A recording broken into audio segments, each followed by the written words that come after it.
Hello everyone, and welcome to the third episode of Not Now Mom, I'm Gaming.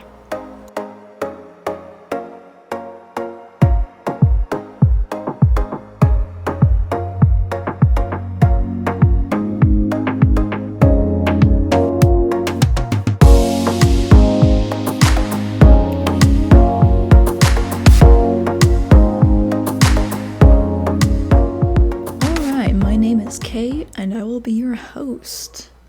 And this episode is a review of Drizzlepath. I stated before in the last episode, episode 2, that I wanted to do kind of game reviews on this podcast. And this is going to be one of the shorter ones, because this game is about, I'd say 30 minutes, maybe less, depending if you wander around in it or just stick to the straight path. And I don't really know how short some of these podcast episodes will be, because some of these games are rather short. I might combine them into one podcast episode, but I don't know just yet. We'll see. I'm going to try to not, take a month between each episode, unless I'm working on a really long game, such as my time at Sandrock. That is such a long game. I'm afraid the review is going to be holy shit, long. Oh well, we'll see how it goes. But for this episode, we're talking about Drizzlepath. The short blurb of this game is, in Drizzlepath, you are set on a journey to the top of the mountain of fire. It aims to be an atmospheric, relaxed, and enigmatic experience.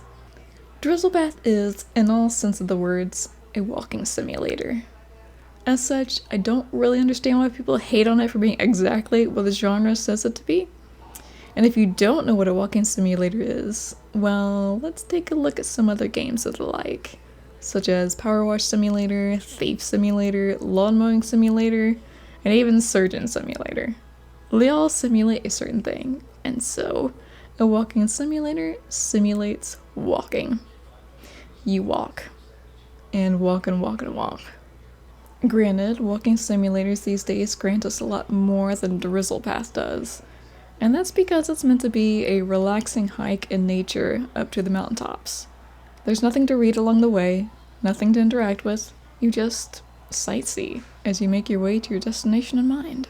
But since the game is so old, we're talking 2015 here, and the first game of one single developer, it's not as pretty as it used to be when it first came out, which was sort of on the precipice of amazing.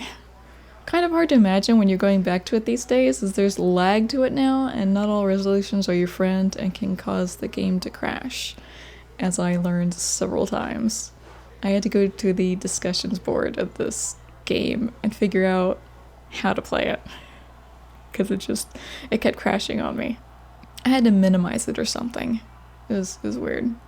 Or at least do it in a specific resolution in window mode, maybe? I can't remember.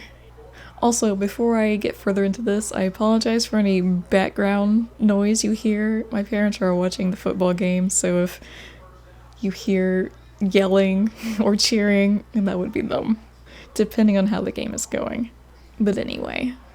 Nowadays, when someone says walking simulator, you might think of the game Death Stranding, which crushes this one in terms of environmental beauty.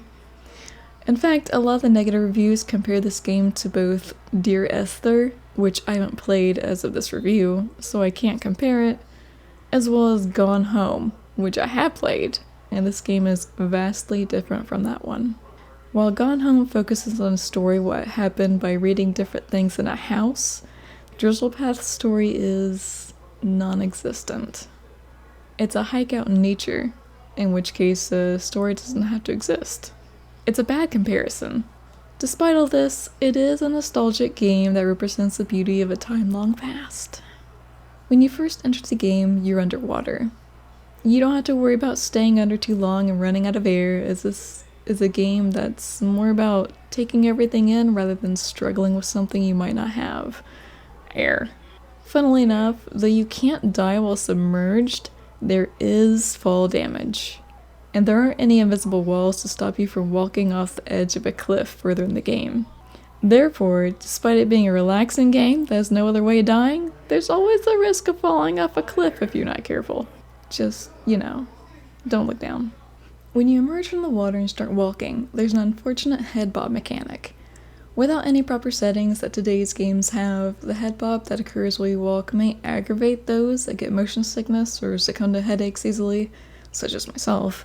Honestly, I didn't find it too terrible, but it's there. While that's noticeable, you might also notice a lack of something as you progress through this open world. Wildlife. Where on earth is the wildlife in this game? When you're near water, you might be able to see turtles, lobsters, and frogs, but no fish. Which is probably the most weird about the water, besides you being able to breathe it for an infinite amount of time. There are also moments you might disturb a flock of birds, but aside from that, there are no birds in the sky. There are no rabbits, no deer, nothing. I don't understand why, considering there are dilapidated buildings, meaning nobody's been out here in a long while, which should make it right for wildlife looking to scavenge for a place to hide. Not so much deer, but smaller critters maybe. Maybe they thought they'd be too dangerous for a lone hiker and decided to forego adding them to the game. That makes the most sense. It's still really weird and lonely. As you progress, there are two things you won't know until you either press the appropriate button or get to a certain point, which are the jump mechanic as well as crouch. You won't be using crouch for anything specific in the game. I personally used it when I wanted to capture a screenshot and wanted a certain angle. Jump, however, is a mechanic you'll use once toward the end of the path. Don't worry, the game will tell you when that time comes. As I said, I do enjoy using crouch in order to get some nicer looking screenshots. It's one of the things you can take advantage of when playing a walking simulator based outside. Nothing to interact with? Get some good shots in then. Make it fun. You're outside, you've got scenery, it's quiet, you've got a camera in the form of a screenshot button, so use it. The quietness of the game was something that probably annoyed me the most, because the soundtrack, when you reach certain checkpoints, is so nice to listen to, and if Drizzlepath had more of it, it really would have made the game a lot better. Even if nature doesn't include music unless you got headphones on, which could be a possibility, or there's a bard following you or something. I mean, submerging yourself with headphones on probably isn't ideal, so bard it is. But I'll let you listen to one of the pieces of the soundtrack.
Along with a short burst of music, there's also a woman narrating, though you probably won't be able to understand what the woman is saying all the time, as she has a thick accent and there were no subtitles added to the game. The developer also mentioned that he couldn't implement them into the game after its release, I guess due to the engine they used to create it. Now, while you could probably decipher what she said if she were talking normally, you'll notice that she also talks in riddles. A kind of poetic speech every time a checkpoint happens, and only when you come across a checkpoint. Here's one of the sections in which she talks. Now that I've seen the Imperial waves, I'd like to say he stayed on top and made me feel like a fool until the next morning, which might as well never come, and stop the decay of your cold blood stains. Could I have been lied to? Were both the gas mask and the trash can really necessary? All he really wanted was the right female voice.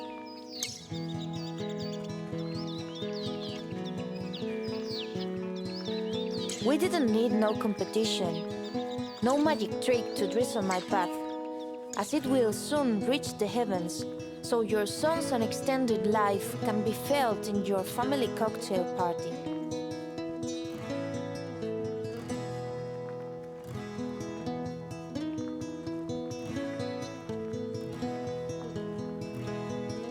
Don't cry till the candles blow up your crimson face. Going back to the environment, one of the reasons it's not as nice looking as some of the games is today is there's not a whole lot of foliage, and the mountains in the distance aren't detailed. They're smooth and without texture, since you're not close enough to actually see any texture to them, I guess.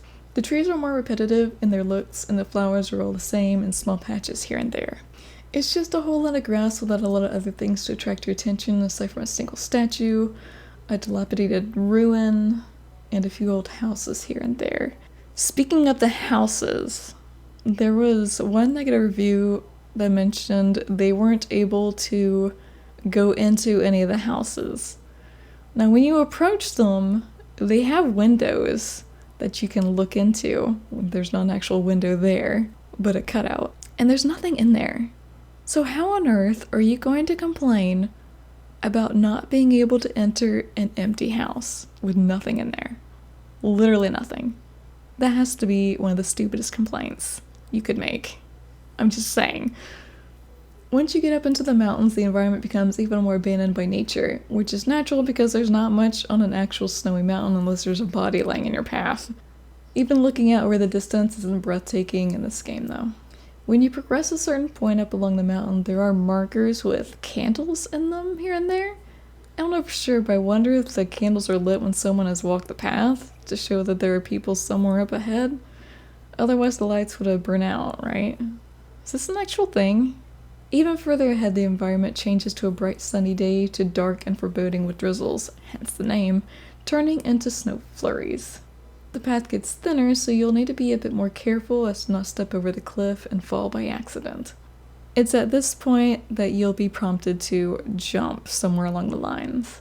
Eventually, you'll get to a small tent at the very top with your friends. It's a game that's less than an hour long, especially when you're not doing much by sticking to the path from the start to the end, and it's not the prettiest. But it is fun to try and capture nice looking screenshots that capture the beauty of a game that was once so realistic looking.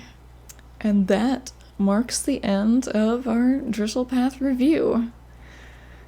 It's a very short podcast episode. There is a Drizzlepath remake that they did.